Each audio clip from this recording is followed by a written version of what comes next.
In July of 1983, 27-year-old Teresa Peroni vanished near Selma, Oregon. She was last seen at a party along Illinois River Road. Witnesses say she walked into the woods with her boyfriend, Mark Sanfratello, and never returned. Witnesses reported the couple had been fighting at the party. Her disappearance was immediately considered suspicious, but investigators at the time did not have enough evidence to make an arrest. For years, the case went cold. Then, in 1997, nearly 14 years later, hikers discovered a human skull in the same area where Teresa was last seen. Investigators brought in cadaver dogs, but no other remains were found. DNA testing back then could not confirm an identity, and the skull remained a mystery for decades. In 2024, the case was reopened. Advances in forensic science allowed authorities to retest the skull. This time, DNA confirmed it belonged to Teresa Peroni. Detectives re-interviewed witnesses and reviewed the evidence. On June 27, 2025, a Josephine County grand jury indicted Mark Sanfratello, now 72 years old, for second-degree murder. He was arrested in California and extradited to Oregon, where he is being held without bail. For over 40 years, Teresa's family waited for answers. While nothing can bring her back, this arrest shows that cold cases can still be solved and justice can still be found, even decades later.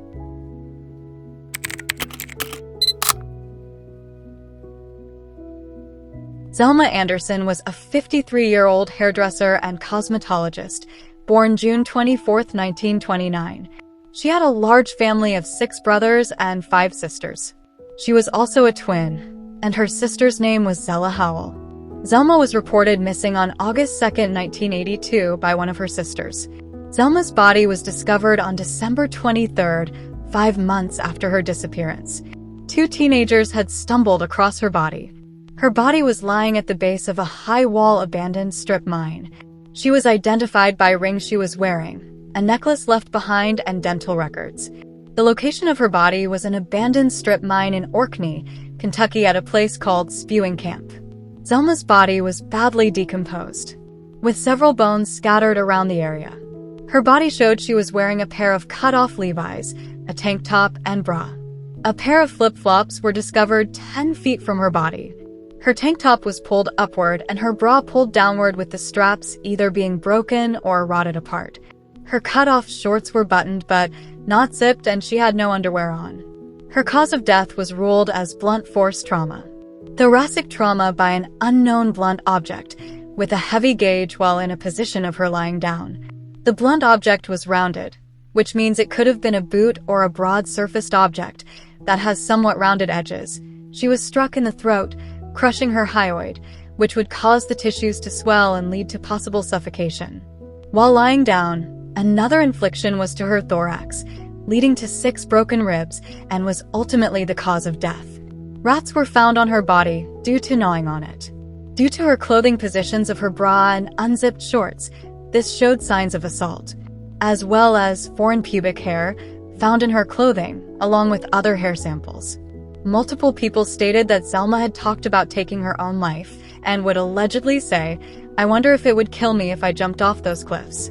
Supposedly, according to a man named Burbage, who dated Zelma, said when she made this comment, she had pointed to where her body was later found. Zelma had tried taking her own life before, by car exhaust. A year before she went missing, she drank gasoline, but Zelma was just terrified for her life. She once spent 3 days underneath the porch of a family friend, stating people were going to commit her. But she never mentioned who. Some speculated that Zelma was suffering from a mental health disorder. However, her family says she was just scared and talked about a recurring dream of a man in a truck picking her up and killing her. Names eventually surfaced of potential suspects, such as Fred Greer, James Mullins, and Haskell Hall. Over the years, many theories arose, like police cover-up. Her family believes they aren't looking for the killer, they are protecting one of their own, or they are just waiting for someone to confess. Other bodies have popped up in the same area, yet there's been no resolution. Other theories suggest Zelma took her own life. Considering her injuries and how her clothing was found, this seems highly unlikely. But as of today, This case remains unsolved with very little footwork done by those who are supposed to protect us. Danielle Adkins has advocated for this case to be solved. Zelma was Danielle's great-aunt. Danielle has created a Facebook page called Remember Zelma Anderson. She also provided an email address, zelmaandersoncase@yahoo.com, for anyone with any information to come forward. Zelma deserves justice. Her story deserves to be told, and this case deserves to be solved. If you have any information, please contact the Floyd County Sheriff's Department.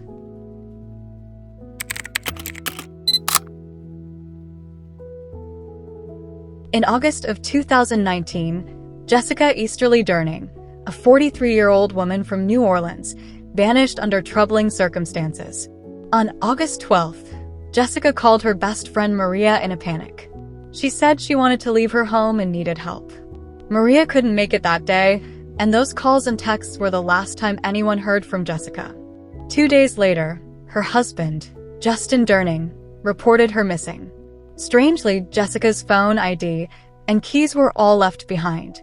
For years, friends and family had worried about Jessica. They said she was trapped in an abusive relationship and that she had confided in them about being afraid of her husband. On August 22nd, it wasn't police but Jessica's sisters and cousin who discovered her body in tall weeds near railroad tracks, less than a mile from her home in the Lakeview neighborhood. The autopsy revealed disturbing injuries: a fractured nose, a broken jaw, broken ribs, and damage to her neck. But because of the advanced decomposition, her cause of death was ruled undetermined. Jessica's family believes she was murdered and that her body was dumped where it was found. They've been outspoken about problems with the investigation, pointing to missed evidence and delays. In 2021, a cold case unit was assigned to review her death, and in 2024, a retired homicide detective joined the fight to help Jessica's family seek justice. As of today, no arrests have been made. Jessica Easterly's case remains open, but her loved ones continue to push for answers, determined to uncover the truth about what really happened to her. If you have any information, please contact your local sheriff's department.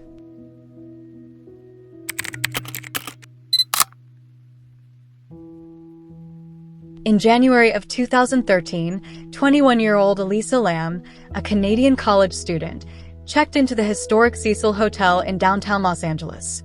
She was traveling alone, keeping in touch with her family daily. But on January 31st, her calls suddenly stopped, and her family reported her missing. 2 weeks later, police released chilling surveillance footage from the hotel's elevator. The video showed Elisa behaving strangely, pressing multiple buttons, stepping in and out, hiding in the corner, and gesturing as if speaking to someone unseen. The footage went viral, sparking countless theories. Was someone following her? Was she in a manic episode? Or could it be something evil that came over her, considering the hotel's reputation for being haunted? On February 19, 2013, hotel guests began complaining about low water pressure and strange-tasting tap water. Maintenance workers went to check the rooftop water tanks, and inside, they discovered Elisa Lam's body. Her death was officially ruled an accidental drowning. The autopsy found no evidence of trauma or assault, but toxicology reports showed she had not taken all of her prescribed medications for bipolar disorder, suggesting she may have been in the midst of a severe mental health episode. Still, the unusual circumstances, the locked roof, the eerie elevator footage, and the hotel's dark history fueled endless speculation. Some believe foul play was involved, while others see her case as a tragic accident worsened by untreated mental illness. To this day, the death of Elisa Lam remains one of the most infamous and haunting mysteries of the Cecil Hotel.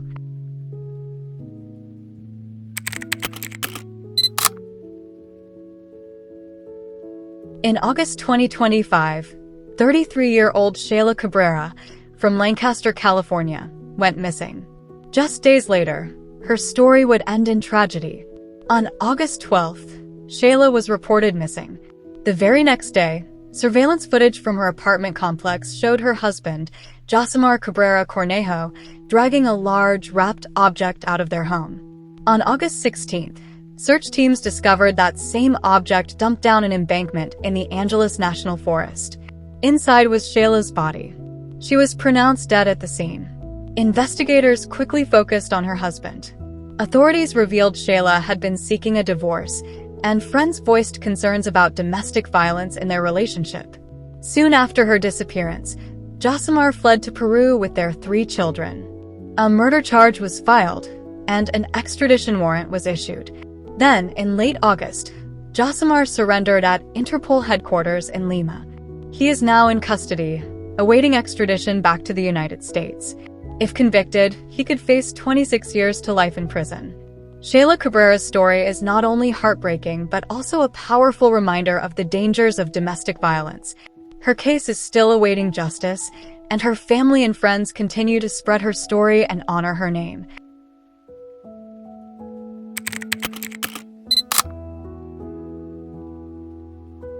In 2007, a shocking crime stunned the quiet town of Wellington, Ohio. At the center of it was Daniel Petrick, a 16-year-old teenager with a dangerous obsession. Daniel had been fascinated with video games, particularly the shooter game, Halo 3. His parents, Mark and Susan Petrick, didn't approve of the game. They forbade him from playing, believing it was too violent. But Daniel's obsession only grew stronger. On October 20th, 2007, Daniel stole his father's 9mm handgun.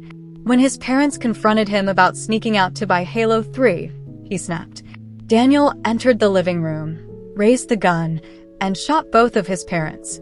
His mother, Susan Petrick, was killed instantly. His father, Mark, was critically injured but survived.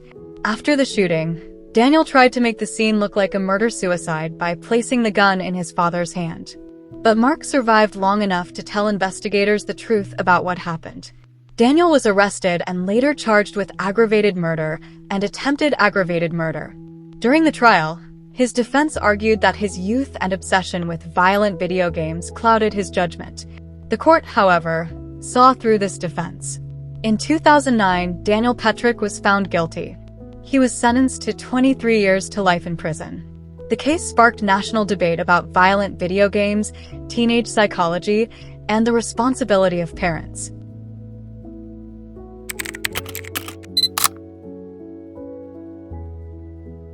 On November 25, 2017, 22-year-old Tess Ritchie, an aspiring flight attendant from North Bay, Ontario, went missing after a night out in Toronto's Church and Wellesley neighborhood.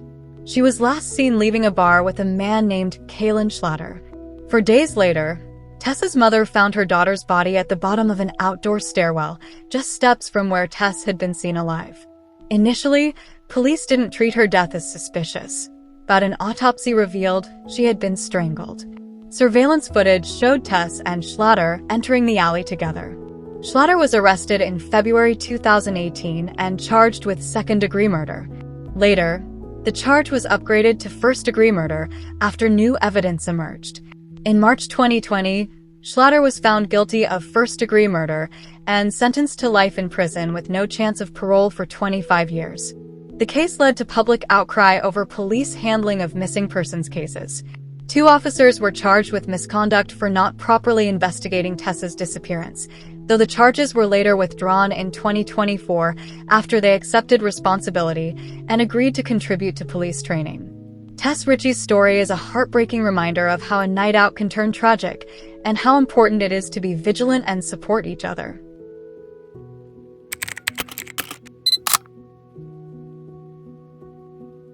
On March 1, 2014, 8-year-old Relisha Rudd vanished from the D.C. General Homeless Shelter in Washington, D.C. For weeks, no one realized she was missing. Relisha had stopped going to school, but her absence wasn't reported until March 19th, nearly 3 weeks later. By that time, she had already disappeared. The last time Relisha was seen was on surveillance footage. She was entering a Days Inn hotel with Khalil Tatum, a 51-year-old janitor who worked at the shelter. Tatum had developed an inappropriate relationship with Relisha's family and was later accused of luring her away. Shortly after Relisha disappeared, police discovered that Tatum's wife was murdered in a motel. Days later, Tatum was found dead. He had taken his own life in a park. He never revealed what happened to Relisha, and her body has never been found. Authorities believe Tatum was responsible for Relisha's disappearance and likely her death, but without physical evidence, the case remains unsolved. Over the years, the community has continued to hold vigils and remembrance events. The FBI has released age-progressed photos of what Relisha might look like today. They are offering a $25,000 reward for information leading to her recovery. More than a decade later, Relisha Rudd's case is still open. If you have information available, please contact your local authorities, because as of today, this case remains unsolved.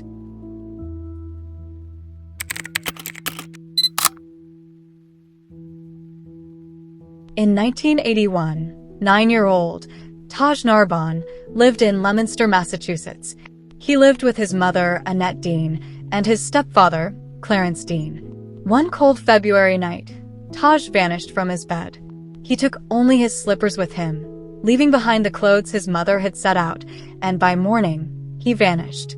Annette reported her son missing around 8 a.m., telling her mother, Eunice Narbonne, that Taj was nowhere in the yard and his slippers were missing.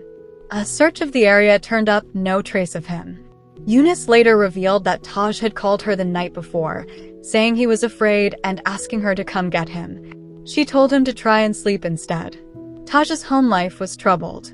He had confided to his teacher and best friend that he was being abused, and family members described Clarence as someone who openly disliked Taj. His grandparents believed racial tensions played a role, as Clarence was African American and Taj was not. Annette admitted her son was terrified of Clarence and often stayed away from home. At the time, she was 9 months pregnant and planning to leave Clarence, but she delayed her decision. The night Taj disappeared, Annette said Clarence got home around 11:30 p.m. The couple had a drink and went to bed. Around 1:30 a.m., Annette woke up and noticed Clarence was gone. She fell back asleep, woke up about an hour later, and Clarence was in bed. She told him to check on Taj before returning to sleep. By morning, Taj had vanished. A note was later found in his room reading, "I'm going away because I don't want to live here anymore. I don't have to listen to anybody anymore." Authorities have long questioned whether Taj truly wrote it. In 1981, missing children's cases were not handled with the urgency they are today. It took nearly a week before Taj's case was publicized. His family put ads in newspapers and even hired a private investigator, but no leads ever panned out. A year later, Clarence was convicted of kidnapping and stabbing Annette during their separation. He served 6 years in prison, and after his release, Annette went into hiding with her children. Clarence, who suffered from mental illness, was later committed to Bridgewater State Hospital. Over the years, police searched for Taj, including a barn less than a mile from his home, but no evidence was ever found. In 1996, a Walmart billboard profiled his case, yet answers never came. At the time of his disappearance, Taj was a 4th-grade student described as intelligent, mature, and soft-spoken. He often met with a school counselor to talk about his problems. Taj never knew his biological father, who passed away in 2009. His mother and grandparents are still alive and continue to hope for answers. More than 40 years later, the disappearance of Taj Narbonne remains unsolved, and the truth about what happened that night is still a mystery.